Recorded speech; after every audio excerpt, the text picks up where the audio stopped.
Thank you.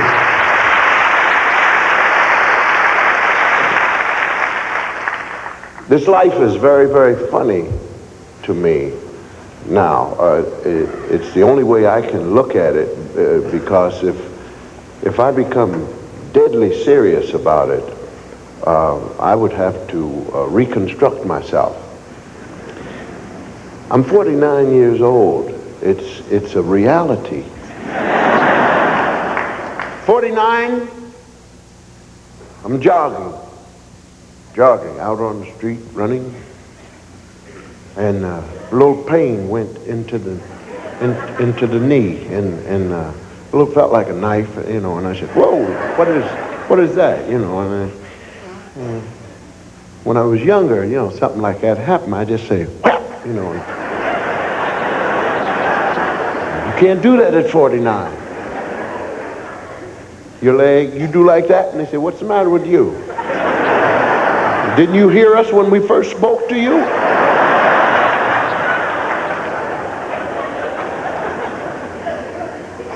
Make it deeper. And I'm angry with it now, because this is a body, and I was an athlete, and I know if something like that hurts, you just take it and kick it out even harder. Yeah, whap, and then it went down here. Went down to the ankle, and the ankle turned over, and then it came up to the hip, and I had it in the hip, and then the knee, and then the ankle, and the whole leg was like this. And all of a sudden I came to my senses, and I said, stop. And I walked, and it didn't hurt when I walked. I said, well, it must be all right. So I started to run again, and everything came right back. And to rebehave. Get a little twitch in the shoulder when I was in my 20s, boom, gone, because it wasn't set right, 49, and then it went down to my hand. And I tried to shake that out, and it went around at the back, and my leg went out again. And my body said, I'm not fooling. And I said, yes, sir. Get a little thing underneath here when I'm running? Stop. Yes, sir. What do you want to do? Sit down. Where? Right here. That's fine. Can't do that. You got to rebehave. Making noises now. Noises my father used to make.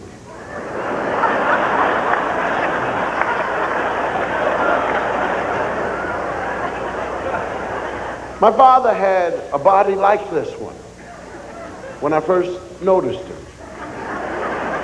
He had a gut, and he had things on the side. And when he took his shirt off, he had slices all up here.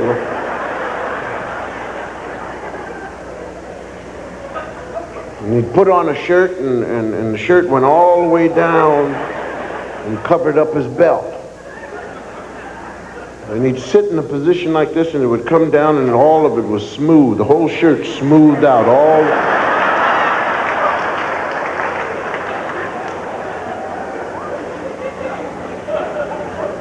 And I could hear him sit down. Yeah, he'd sit down. He'd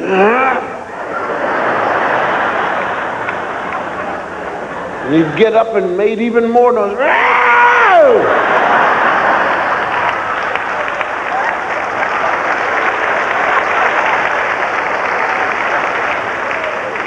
And I was in my teens, and I'd look at him, I said, God, man, I never thought that at one time when my father was 17, he had a great body. And I never thought that I would inherit that body. But it's here now. That 49 body. Lost my pecs. Don't have any pecs. Used to have great pecs. Only thing left now, I got 2 dark dots.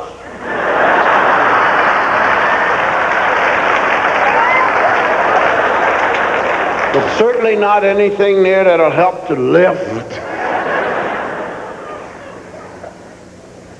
When I was young, I ate 2 steaks, football, training table, 2 steaks, didn't chew them, just ate them. Give me a wow, holler. And people say, "Whoa, look at that boy eat!" And then holler. Potatoes, never tasted a thing. Took 2 quarts of milk. Drank it so fast, got a headache across the closed this eye.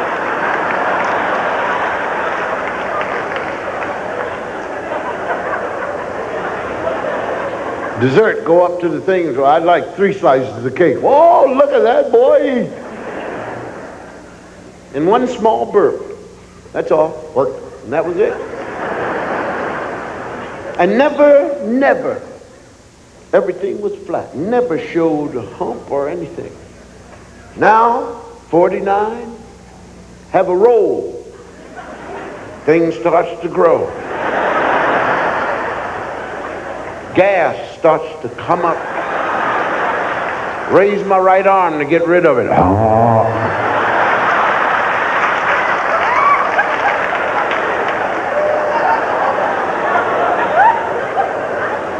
Get a group of 49, 50-year-old people sitting there talking, and all of them going.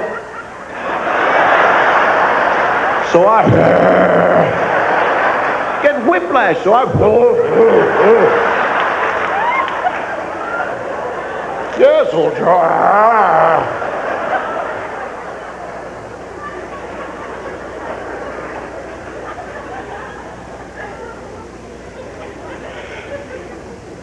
Now, I think there's a period, this period of 49 on to whatever, and then it goes away. It goes away because my father's in his 70s now, and he doesn't have any of that. He comes in. As a matter of fact, he doesn't have a gut anymore. His body's just slim, and he isn't on a diet. It's just a natural thing. He eats less. He eats like a bird. I remember my father being very proud of himself. He said, "You know, I've never been full."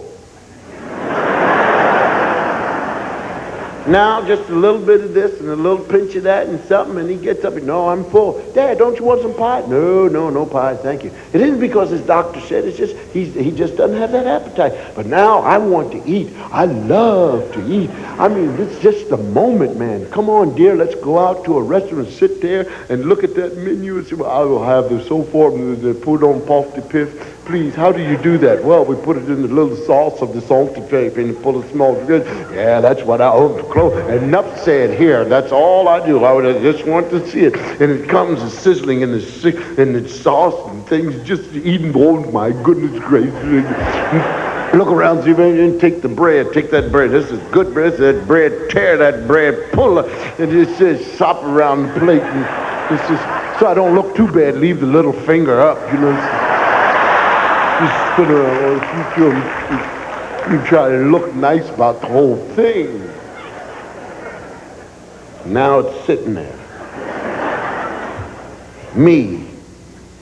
Go to the Italian restaurants. Italian restaurants, they're never finished with what you're eating. They bring it to you. Sorry, here you have the pasta, everything, and you go, right, and you start to dig in. They say, "Would you like a little thing?" No, thank you. And then you start, and you say, "Would you like a little thing?" They're always putting something on it as you're eating. You're a little, no, let me eat, man. 7 bowls of pasta just sitting right there.